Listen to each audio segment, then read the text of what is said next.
Welcome to Indergården in Denmark. How has Krimimessen been for you guys? Fantastic. Great. Yeah. Great. It's such a really beautiful great. venue. And Yeah, it really is. Yeah. What's it like being inside a prison when you're a crime novelist? well, Feels kinda, like yeah. home. Cozy. Yeah. Have you been to one in your research, any of you? I actually played football a lot in Chile, and then we sometimes played inside the prison against against the inmates. So yeah, I've been inside. Okay. Once a week we went and played with them. Who won? We. Of course. Yeah, they were older than we were. Okay. I was about 15, so And it was an old boys Yeah. inmate team. 25. We played every day. They played once a week. So Okay. You do a lot of research, Christina. Have you gone to a prison for research? No. No. How about you? I haven't, no. There was a book that was taking place in prison as well, so I had a friend, or a guy who I knew who used to be in prison, so he helped me. And it was funny that for some reason I got it quite right for the first time. He was like, there's not too much to correct, because it was like from the movies and stuff. So. yeah. Excellent. Well, the topic of this discussion is big city crime. And that's because all of you live in big cities and all of you write about the cities you live in. And Max, you're from Finland. You live in Helsinki, the capital of Finland. Christina, you're from Sweden and you live and write in Gothenburg. Correct. Yeah. And Pascal, Stockholm, Yeah. Sweden. So I think we should start off by hearing what each of your cities is like as a crime fiction place.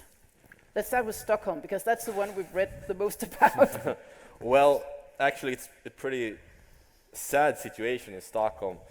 If you compare, Finland, Norway, and Denmark had about 10 fatal shootings last year. Stockholm alone had 30.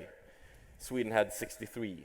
So, for a crime writer, and especially when I wrote Ulvene, which is about the gang violence in Stockholm, it was pretty easy to find inspiration. And as I've played a lot of football, I knew a lot of guys in these like troubled areas like Rinkeby, Tensta. So the research was pretty simple. I just made a phone call and they helped me to meet these guys and interview them. So for me, Stockholm, writing this book was the perfect place. So for sad reasons, but it was, yeah. How about Gothenburg? I think we have the same. The gang criminality is very big in Sweden and in special areas. And in these areas, it's like their own communities, their own rules, their own laws, and so on. And there are special areas like where the merchandise is for restaurants and so on. It's a very special area in Sweden. It's one way to go into this area and one way to go out. On the other side there is water, on the other side there is the train tracks. So everybody knows when there is a police car coming into this area. And in this area, it's a lot of guns, trading, people trading, drugs and so on. And it keeps going. And I used to have a restaurant, so I've been lots of times in there, and it's quite scary in the evenings. Yeah, it's. Obviously we get the news from Sweden to Finland. And it's. We discuss it quite a bit nowadays in Finland that because we don't have the gang problem in the same level than I think there is in Sweden right now. However, it's raising. It's growing all the time, and we have more and more problems every year. However, I think my books are not, handling the gang or this kind of criminality, but more like stuff from my imagination, like serial killers and people who just are pure evil and coming out of nowhere. I think Helsinki as a city for crime fiction, it's quite good, mainly I think because of the of the weather, and I on purpose I place my stories in the winter time. I mean, it's in summer it's pretty normal. It's quite warm and nice, but again, like just like Stockholm, I'd say Copenhagen as well, or Oslo. In winter it's quite cold and dark, and Helsinki, I think it's a bit colder and darker than the others, so it's actually a quite good place for some creepy stuff. So did you have to make the city darker, or was it enough to set it in the winter? Well, I've always admired this kind of Gotham City feeling, that it's never daytime in Gotham City, kind of, and I definitely, I think if you take Helsinki in January, for instance, you don't really have to make it any darker. It's quite dark already. I mean, we have like 5 hours daylight, I think, or 6. I have been in Helsinki in January. Oh, yeah. you'd never should It's go. true story. Yeah, always when people say that they should come over to Helsinki, I always tell them, do not come in winter, do come in summer, because the impression is totally different you get. Yeah. But yeah, the short story is that I don't think I have to sugarcoat at all. I think it's dark enough as it is. Sugar-coated or salt-coated? Yeah, exactly. Yeah. But you have a very different take, the three of you, on how you actually describe the city you live in when you write about it. And you two stay very close to reality, and you will move any street and change anything for your story. You told me that a couple of days ago.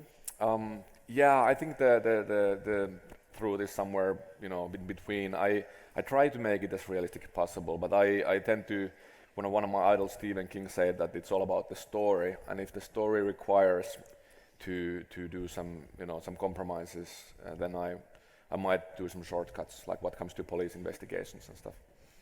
But you told me that if people came and looked for a certain street, it might not be where it was in your book. Well, yeah, I might make some adjustments. Yeah. But what do you do?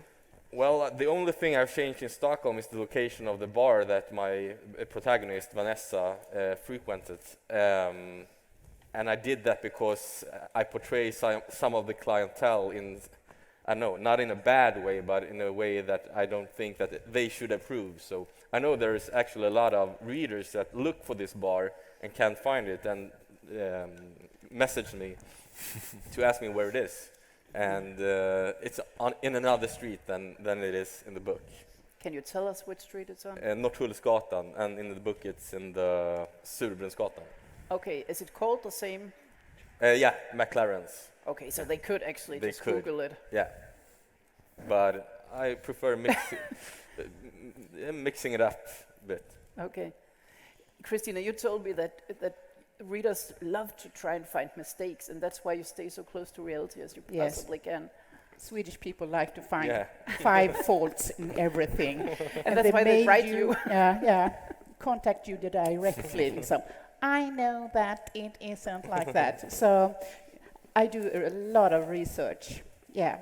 And I like to start my stories, the ideas I always get from places. We have such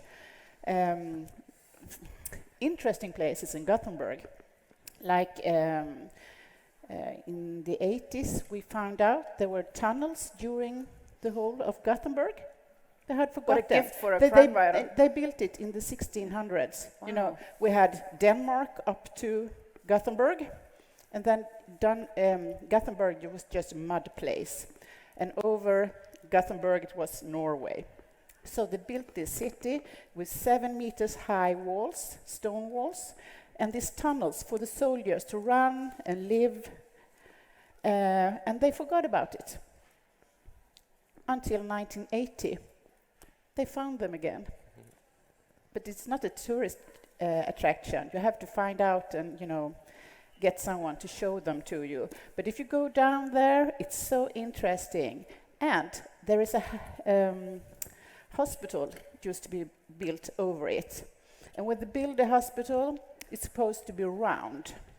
Because, in the 1800s, everybody knows that, diseases and something, they don't like round houses. But they didn't have money enough, so it became like a horse show instead. And in this building, there is an opening in the floor in one room, and it gets down to these tunnels. So, for a crime writer, this is a perfect area to put a murder and so on. Yeah. What have you written about the tunnels? Because you have a long authorship. You've written a Yeah, lot of it's books. my fourth book about Ingrid Bergman. Got that 2 now, and there will be 2 more in August. Yeah. But have you written about the tunnels in any of your books? Yes, yes. There's a murder in my 4th book about these tunnels. Okay. Isn't that a gift for a city to have tunnels? Yeah, yeah, it really is. And I like the diversity in Stockholm, that the areas are so different from each other. You can go to Östermalm, where I was raised up, and people have a lot of money, luxury cars, and then you travel 5 kilometers to one of the suburbs, and you have totally different world. And that's what I like with Stockholm, and like portraying these different worlds and aspects, and I don't know, futures that children have in different, depending on which place of the city you're raised. Do you recognize any of that from Helsinki? Sorry? This diversity of, like, Yeah, I'd say, I mean, Helsinki is pretty much like Stockholm, but a bit smaller. I often go to Stockholm, and I don't really see the huge difference between these 2 cities. But what comes to tunnels, though, is that we have a lot of tunnels beneath Helsinki as well, and these kind of caves that were built during the wars, and I think in Helsinki there's like more tunnels per square kilometer than anywhere else, I think, and it's because of the Cold War and stuff. Yeah. And oh wow. you can drive beneath Helsinki wherever, and it's not open for public, but you can. Ambulances, for instance, can use it. Have you killed anyone down there? Not yet. Not yet. Okay. Let's see. It's Tips from gonna me. be a long winter again. So let's see. Do you find that you, as authors, might get access to places that normal people can't go? Because I'm an author, so you might want to show me this place. Sorry, go ahead. I think when you call someone and give them some questions, everybody likes to show you places. And often I'm very surprised to be taken so much care of. And they want to show everything and hear and tell stories. And after visiting, you can have, I'm so ready to write a book. Yeah, I agree. Yeah. I think especially when you have published one or a couple of books, people kind of know that you are actually writing a book. It's not like just out of curiosity. Then people really want to help. Yeah. And then if you have their names on the last page, like thank you section, it's even better. Yeah. I used to be a journalist, and I think that people are so much friendlier and more inviting to authors than to journalists. And my dinner parties are much quieter now, because everyone is so polite when you tell them you're an author. When you tell them I work at a tabloid, they just ask you questions and make you responsible for every failure this newspaper has done in the last 50 years. But as an author, you're very welcomed, and I don't know. Yeah. Do you feel an obligation, like if somebody shows you a place, do you feel an obligation to write well about it, or? No. No. Okay. No. I think there's like this. I have this certain need to. If I ask somebody's help, like let's say a lawyer or a doctor, a doctor is a good example. Like I ask, like how does a gunshot wound look like and feel like and stuff.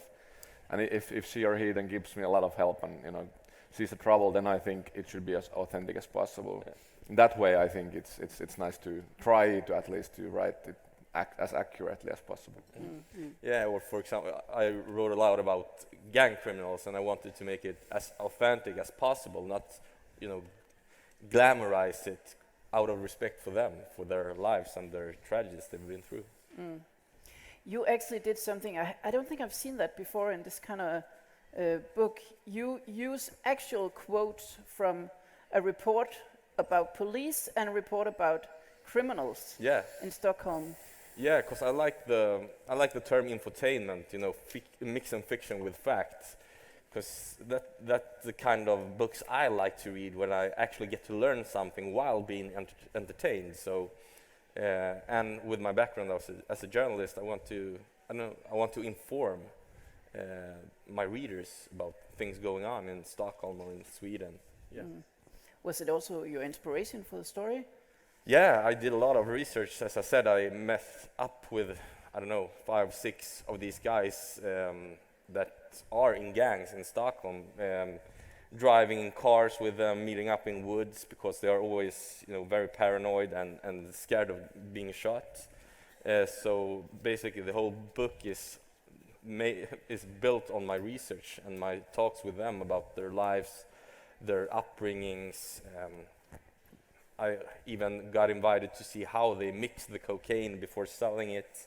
They told me how to bring it into Sweden, how they prepare to actually make a shooting or to shoot someone. So yeah, it was a lot of heavy research, and I don't think I would have gotten to meet them if I still was a journalist. But as an author, I think they wanted to help, and because I think there's still some like mythological view on authorship that even struck to these guys. How did you approach them? Well, as I said, I've played a lot of football in these areas, so I still have friends there, and in these areas, everyone knows who are in the gangs. So they told them that they could trust me and that I was an author, and so I got to meet them. Wow. Yeah. That's a good job. Yeah, pretty interesting and tragic, of course, but interesting because you don't see their voices in the newspapers. Do you know if they've read the book? Some of them have, yeah. And what do they think about it? Well, I think they said that it felt they were thankful for me not first of all like putting any information out that could have tell someone who they are, but also that I didn't glamorize it, because everyone said that they wanted to leave this life behind, and that's maybe the most tragic part of it. I was reading a few reviews on all of your books, actually, and people like them, so that's good. But somebody wrote about yours that now I know how the cocaine industry works. Yeah. I mean, okay, now we know that. Yeah, but I think I'm a curious person. That's why I became a journalist in the first place, and now an author, because I want to portray the world, I want to describe it. And it was interesting and thrilling seeing them doing this, because they were experts on this. So it was, a really interesting experience. Max, your book is actually in the upper social layers of society. It's a very, very rich man who gets killed. And he lives in a building that you walk by? I did, yeah. It's a building in the cover. I used to live there quite near where he lives some years ago. I think my books cover, like, obviously the victim is a really rich guy. He's like the richest guy in Finland who owns the company, the huge company that laid off thousands of people. So potential murderers, there are a lot of potential people who wanted to do it. I think it was an intriguing kind of setup for a book to have so many people hate someone.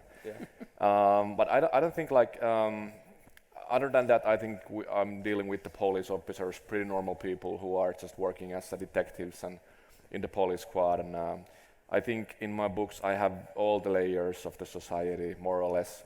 However, I think it's really interesting, about I haven't written about some specific like gangs or drug dealers, or I think it would be so interesting just to hear more and just to see how they work. And I've had my share. I've had a lot of chats with criminals about many things, but not particularly something this specific, like how they deal drugs and stuff. So that would be so interesting to write about someday as well. But so far I've been just concentrating on murders, like homicides that just take place somewhere and they will be solved. And so what kind of research do you do if you don't contact the richest guy in Finland and say, I guess everybody hates you? He died instantly. So. Well, I mean, basically I have had my discussions with doctors and with people who like pathologists, or the doctor who opens up the body, lawyers, police officers, and criminals. That's basically the big five. At work. I have this guy who's like a hacker.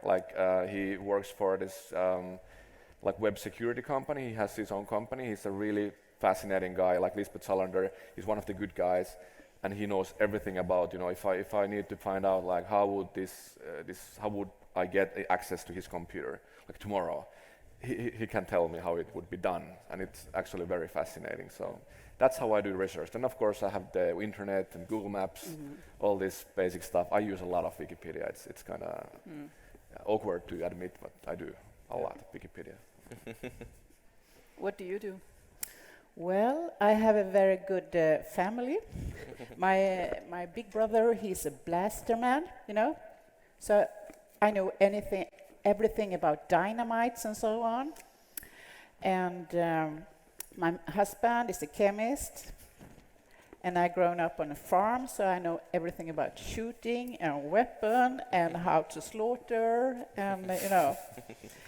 And then I have one of my best friends, our police officer in Gothenburg. She's the boss of the union, so she knows everybody.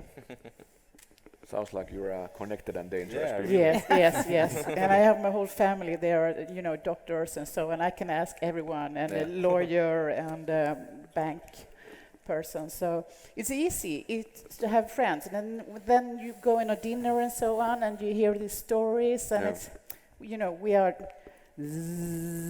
picking up things, everything to get ideas to write a story. Mm-hmm. Do you form relationships with the people who help you, because you've written several books, all of you? Yeah, for instance, my protagonist, Vanessa, she kind of exists. It was this police officer that didn't have this normal background for a police officer, being brought up in the middle class or the working class. She came from, well, she was middle class, but she had been a ballerina for 10 years until she hurt her back. And then she became a police officer, and I thought that... That's an unusual career change. Yeah, and that made something with me, so I thought that she should be a protagonist in some kind of book. So she's actually the first one that reads my novels after my girlfriend, and then it's her just to fact-check me. So she'll read it, and she'll like try and find out if she would actually do the things you write? No, she actually... more of that she fact checks it and see if things are possible and how they would be done. Okay. So has Vanessa moved away from the initial inspiration? Yeah, because Vanessa in my book she comes from the upper class in Sweden, which is very, very unusual for a police officer. And that's because I know I went to school with the upper class in Sweden. My father is a refugee from Chile, so we didn't have any money at all, but he wanted me to go to a good school, so he sent me to Östermalm. So it was actually I was always torn between, you know, my background as a Chilean, playing football with a lot of immigrants, and then I went to school in this very, very upper class area.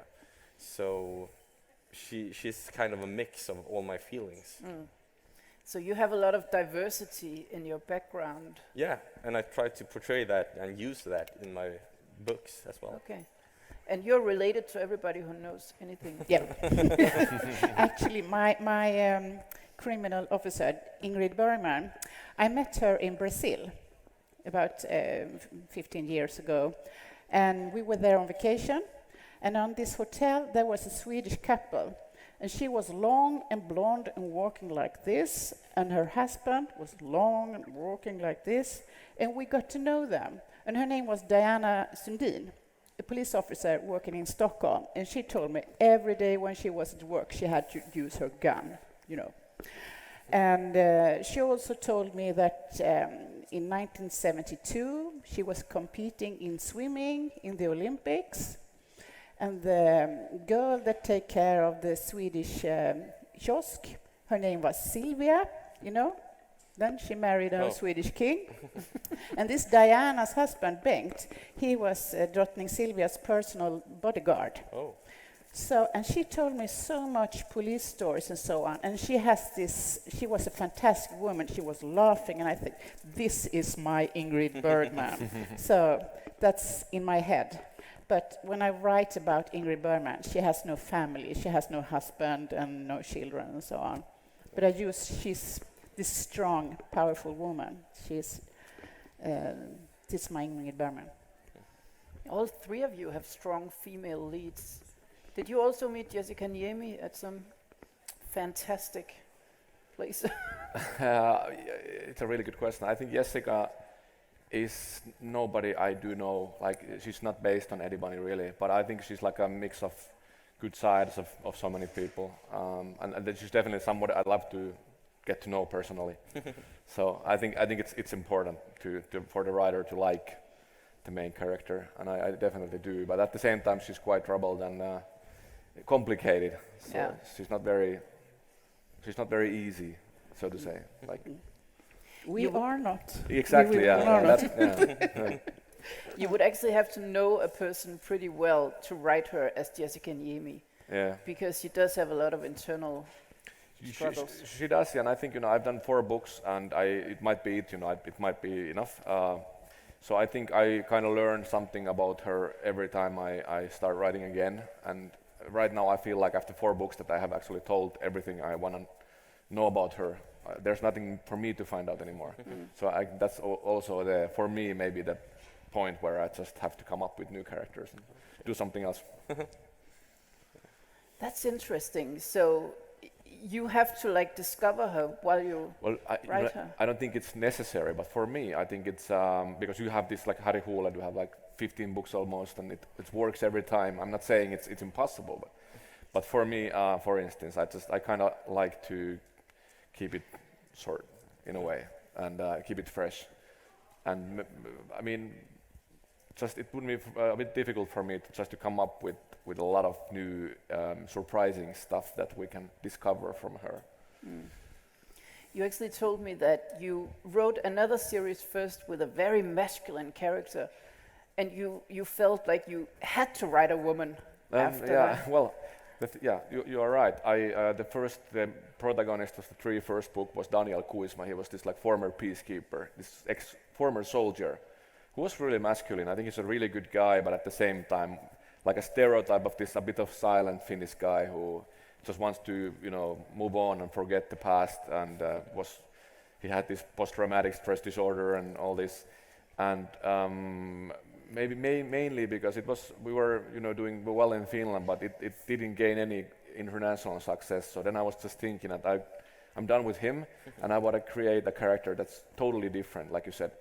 And I think there it was only logical to that make a she, like that the new character is a woman. And it was also I think it was a really nice challenge for myself. Somebody told me that a male writer it's really difficult to write a credible female protagonist or vice versa, and I didn't believe him. Like that's nonsense. I mean, you can write about anybody, and especially if we're talking about police detectives, I don't think female or male detectives are that different to each other. I mean, they can be, but they don't have to be. I mean, it's still this profession, and we're not that different, I don't think. Yeah, I agree. Yeah. Is it more difficult to write a woman for you? Yeah, I get so happy when a female tells me that I do it well, actually, because I think there's a different maybe in the way we are brought up, in the way that we think sometimes. Yeah. But I actually like always ask my girlfriend, my female friends, my mother, how they would react in different situations in order to get Vanessa right. And I did that for the first 3 books, and now I think from Cocaine, or Ulvene as it's called in Denmark, it comes pretty natural now. Have you ever written a man, like as a main character? Yes. What was that like? I have written 19 books, I know. You've written everything. Yeah. So it's 4 different series. So I have, male head characters and so on. Yeah. Do you have to tap into being a man when you do that, or? Yes, I always, when I write, I guess you do as well, when I write about this character, I am that person. I am Ingrid Bergman, I am that maniac, I am that killer, I am that shooter. I'm going to the head, yeah. What does that feel like, to be a maniac? Yeah. It's so much more interesting and funny to be the maniac and to write about a good person. That's quite boring. Yeah, true. It's like holiday. Yeah, and the only thing we have to make interesting is that they are interested in wines and going to restaurants and collecting stamps or something. Yeah, the good people. Yeah. Yeah. What's it like to find the killer or the maniac's motivation? I sometimes think that a serial killer, like how motivated can they actually be? Yeah, but I like these killers that it's just ordinary people. And if you are pushed hard enough, I think everyone could be a killer to protect your family, to protect yourself, to protect a friend. So I think that's more interesting, the psychological things about it. You have a lot of different Yeah, but murders for and- example, in Ulvene, I try to, explain their point of view or why they got where they have gotten. Almost everyone of the bad characters in this book doesn't have a father, for example, and that's. I've never written about the serial killer, for example. I want to, portray, the good guys that didn't get a chance or that got into certain circumstances that made them the way they are in the book, or in reality. Okay. Is it fun for you, or is it? Yeah, it is fun, but also sad because these guys have been brought up in one of the most modern and equal countries in the world, and still they choose the path of crime. And as an author, I want to explain why. And I don't always get them. I think that's the most difficult part of it, when I just looked at them and I couldn't get it all together or get it around my head how they could do the things they were doing. The actual characters, not the. Yeah, but almost every character in the book is based on an actual person. So Okay. So you sit there puzzled, like why did he do that? In my book that I wrote. yeah, and I think as an author you have to get into their head, but sometimes it was too difficult to do it because I think that some of them has started dehumanizing their enemies to to a level that you can't understand if you're a pretty sane person. No. You're nodding, Max. Yeah. But I think it's interesting to get the reader to actually, in the end, understand the killer. Why did he or she do it? Yeah. And sometimes you really feel like, good. Yeah. Also, you like Yeah. the killer because in the end you understand why this person did it and was so pressed and so on. I think it has like it's called like it's not who done it but the why done it, or both. I think it's always, I mean, I'd say for instance Agatha Christie I really like, and one of the inspirations for me, but it turns out that maybe it's because of the time they were written, but they were quite one-dimensional, that people killed for a motivation. It was, or Hercule Poirot, for instance, he's not very deep. I mean, it's pretty one-dimensional character.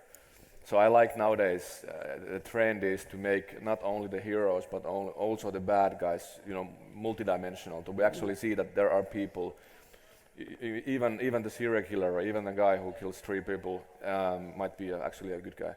Yeah. But why he did it, we have to find out. And once I think the readers appreciate that as well. exactly, yeah. They wanna feel how they feel, and once we find out why they did it, then we can actually understand them. Do you understand the motivation all through the book? Like the two of you reveal something in the end, and you do too. But there are more things happening in yours, also a very big book. But do you understand the motivation all the way through, or does it reveal itself while you're writing? It depends. Yeah. I've done 7 books, 7 crime books. I think it's always an individual process. So I might have the idea, I might start with the idea of how it ends, or I might start with just how it begins and then kind of build it up for the ending, and yeah, it depends. And I like to build my books different for each time. I don't want the writers to know, okay, this is Christina, and now this is happening, and this is happening, because they have read my first 10 books. I want it to be different in every book. It's good for me, and it's more interesting for readers. And more entertaining for you. Yeah, absolutely. Yeah. Yeah. Keeps my brains working. Do you ever get bored while you write? Any of you? No. No? No, never. I think frustrated, yes, if it doesn't, if there's no flow, and if it's difficult to come up with events and stuff, then it can be frustrating, but I don't think it's ever boring. No. I think sometimes when I know exactly how the book will end, I think it's quite boring to write it down. I wish I could tell someone, could you please write it down for me, and because I have to write 20,000 more words and so on. Yeah. And then it's just a transportation to do it and so on, because in my head I'm so far ahead. I write such an extensive synopsis that I know what's going to happen in every chapter. So you should be you would be really bored if you were me. But I have to do that because I have like 5 different storylines going on. So I have to do this extensive synopsis months ahead of starting to write. So no, I never get bored. But I do. No, I just love writing. So. I can't complain on anything. I love writing as well. It's the best thing in the world. It is. I just wanted to ask you, Pascal, about you have a character that I've never read a character like that, and I haven't prepared you for this question. No? But it's the woman who owns the kiosk. Yeah. She is a fantastic character, Fatou. and her story, her story really evolves. Is she a real person as well? Yeah, she's actually the mother of a former friend of mine, or he's still my friend, but we doesn't hang out anymore. He's an MMA fighter from Senegal, and Fatou is from Senegal, and she runs this shop in Husby, and she gets to witness a murder, and then her store is robbed once a week. So that's Fatou, and she's actually based on his mother. It's a really beautiful story it's a love story, and I don't know really how to describe it. but the way they fled from Senegal. From Senegal, yeah. Yeah, exactly. And then they came to Sweden, and she opened this shop, which is her big pride, and these gangs just goes in there and takes whatever they want. So it's a pretty sad story as well. Sad and beautiful. Oh, he's giving me 2 minutes now. Oh. So we have to wrap up. I just want to, it's always fun to hear what you guys are working on. And you have a TV series underway based on Jessica Niemi, that's in the US. I don't really know what's happening out there. I mean, it was like option a couple of years ago. I think it's going forward. I haven't heard for a while. I'm optimistic, but I tend to say that we have to wait. I have no idea. Hopefully we'll have one soon enough. And it's a Hollywood studio.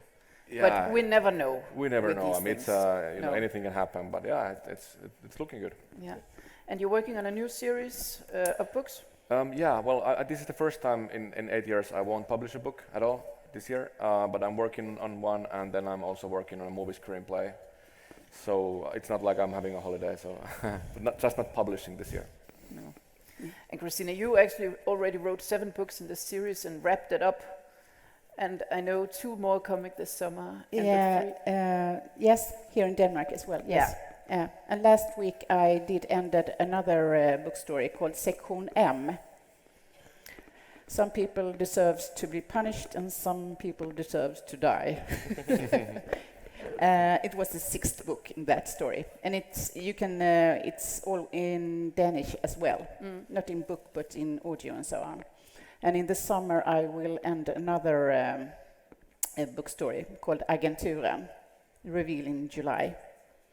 Are you starting anything new, or are you just finishing things? I'm wrapping up, and I'm not sure quite what I will continue writing. I think about Agenturen will go on. Maybe something in a prison in Denmark. What are you working on?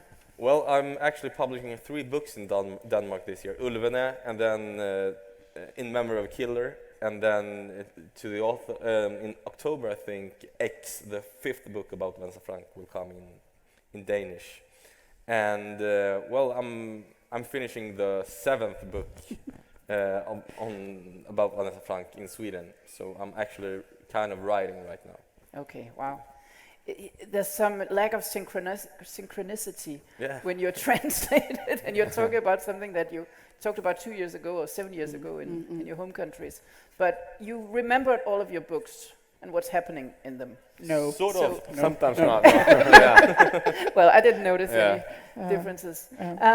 If you guys want to get the books signed, then Pascal will be at People's right afterwards. Christina will be at Gyldendal, and Max will set up a little lounge back here. Max Lounge. Yeah. Welcome. Thank you so much. It was Thank so you. interesting. Thank you. Thank you. Thank you for Thanks for having listening. me.